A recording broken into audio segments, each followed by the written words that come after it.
नमस्कार, मी डॉक्टर अनुजा नगरकर. मी सुतिका गृहामध्ये बालरोग तज्ज्ञ आहे. आज मी तुमचे प्रश्न सोडवण्यासाठी इथे आलेली आहे.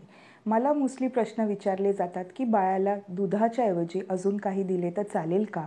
मध दिले तर चालेल का? पाणी दिले तर चालेल का? आज ह्यांचा खुलासा आपण करू. मधमध्ये एक बॅक्टेरिया असतो. त्याच्यामुळे बाळाला होतं बॉच्युलिझम. बॉच्युलिझम म्हणजे आतड्यांमध्ये जाऊन होणारा रोग. तर ह्याच्यासाठी आपल्याकडे काही औषधं नाही आहेत. तर आपण मध न दिल्याने बाळाला हा रोग होत नाही. तेव्हा आपण बाळाला मध न देणे हेच सगळ्यात सोयीस्कर. दुसरी गोष्ट म्हणजे पाणी.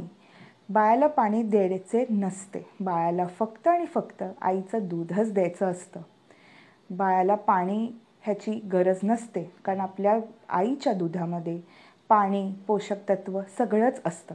तर पोषण तत्व आईला द्यावे. आईला चांगलं चुंगलं खायला देणे, पोषण तत्व देणे, घरगुती चांगले लाडू वगैरे देणे हे आईला द्यायचे असतात. आईच्या दुधातून बाळाला हे सगळे पोषक तत्व मिळतील. आता दुसरा प्रश्न म्हणजे बाळाला अंघोळ कधी घालायची? तर बाळाला अंघोळ आपण 7 दिवसानंतर घालू शकतो. जेव्हा बाळाची नाळ असते ती तुटून जाते. काही बाळांना 7 दिवस लागतात, काहींना 10, काहींना 14. जेव्हा नाळ तुटून जाते त्याच्यानंतर आपण बाळाला अंघोळ घालू शकतो. डोक्यावरून चांगल्या गरम पाण्याने म्हणजेच कोमट गरम पाण्याने अंघोळ घालू शकतो. त्याच्या आधी काय करावे तर एका साध्या कॉटनच्या कपड्याने पाण्यात बुडवून बाळाला पुसून काढणे म्हणजेच वेट स्पॉन्जिंग करणे हे गरजेचे आहे.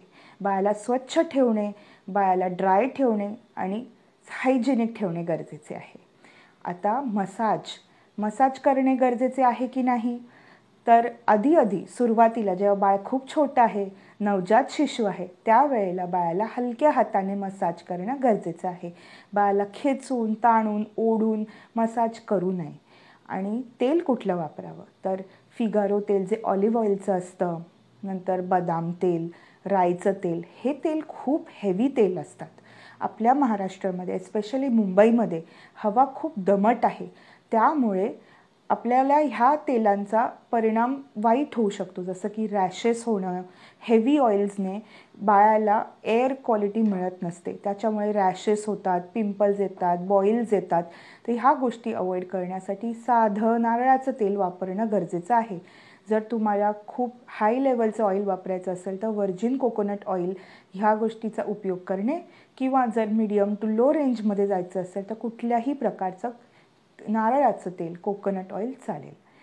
आता बाळाला मसाज कधी करू शकतो तर जेव्हा बाळ थोडंसं मोठं होईल, 2 ते 1.5 महिन्यानंतर आपण जरासा माइल्ड मसाज करू शकतो. हलक्या हाताच्या ऐवजी थोडा माइल्ड मसाज.